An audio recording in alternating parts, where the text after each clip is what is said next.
গেছিলাম, যাওয়ার পর তো পুলিশ তো কোনো গুরুত্বই দেয় না। মেন কথা, যে যার সঙ্গে ছিল তাকে তো বিশেষ করে ধরবে, তার নামে ডায়েরি না হোক না কেন ধরবে তো, তার সঙ্গে ছিল তাকে প্রশ্ন করো, তাকে ধরো, তাকে বলো, না করে আমাদেরই উল্টে বলছে তোমরা ঘুষ খেয়েছো, তোমরা এই করেছো, তোমরা ঠিকাদারের কাছ থেকে টাকা নিয়ে ঘুষ খেয়েছো। এগুলো কি, এগুলো কি? আমাদের বালুরঘাটে এত কিছু থাকার পর যদি একটা গরিব লোকগুলো যদি এইভাবে যদি কিছু হয় তাহলে কি হবে? আমরা তাহলে পুলিশ প্রশাসন থাকে, আমাদের কোনো লাভই নেই, আমি যেটা মনে করি। কোথায় যাব? এই যে আপনি গেলেন পুলিশের কাছে, তারপর কি বললো? আপনারাই ঘুষ খেয়েছেন?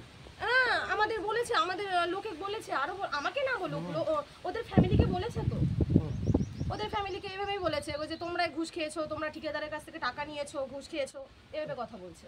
ওনার সঙ্গে যারা ছিলেন, যেমন ঠিকাদার বা যে লোকটি শীল, যা টাইটেল, তো যারা ওর সঙ্গে ছিল শেষ অবধি, তাদেরকে পুলিশ কিছু গ্রেপ্তার করেছে বা তাদেরকে জিজ্ঞাসাবাদ করেছে? পুলিশ তো কোনো গ্রেপ্তারই করেনি। পুলিশ শুধু বলেছে আমাদেরকে, আমরা যেটা জানি বর্তমান এখন, পুলিশ বলেছে কি ওদের সাথে আমরা কন্ট্রাক্ট করছি, ঠিকাদারের সাথে আমরা কথা বলছি। ঠিকাদারের নামও বলেছে, কি নামটা বলেছে? রঞ্জিত সরকার ঠিকাদারের নাম। তো যোগাযোগ করছি আমরা তো দেখছি আমাদের মতো, আমাদের নিজের পার্সোনাল ভাবে আমরা চেষ্টা করছি।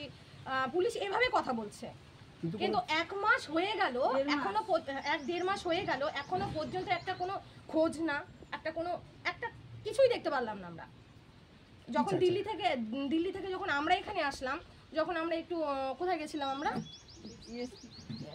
এখন আপনারা কি চাইছেন? এখন আমরা কি চাইবো? আমরা তো চাইবো আমাদের ঘরের লোক বাড়িতে আসুক, বাড়ির লোক বাড়িতে ফিরে আসুক, আমরা তো এটাই চাইবো না? পুলিশের ভূমিকা, পুলিশের সম্বন্ধে কি বলবেন? হ্যাঁ, পুলিশ ভালো করে কাজ করুক, নিজের কাজটা ভালো করে কাজ করুক, আমি চাইবো তো এইটাই। নিজের যেটা নিজের কাজ সেটা তো ভালো করে কর্তব্যটা পালন করবে, তো সে তো কাজ তো করেই না। কি নাম আপনার? আমার নাম টপি বর্মন।